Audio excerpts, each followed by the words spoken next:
Ilang celebrities at personalities spotted sa 29th birthday celebration ni Daniel Padilla.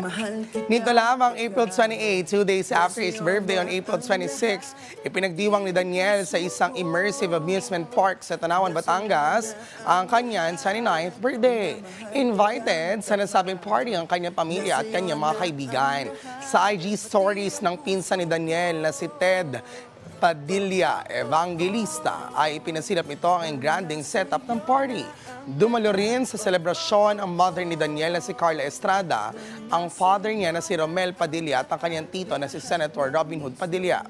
Present din sa party ang close friends si Daniel, ang bagong kasal na sina Zanja Marudo at Ria Ataide, pati na ang iba pa niyang mga kaibigan sa entertainment industry na sina Direk Kathy Garcia at Direk May Cruz Alvar. Later that day, sinupresa naman nila ang isang fireworks display si Daniel para mas maging memorable pa ang gabing iyon.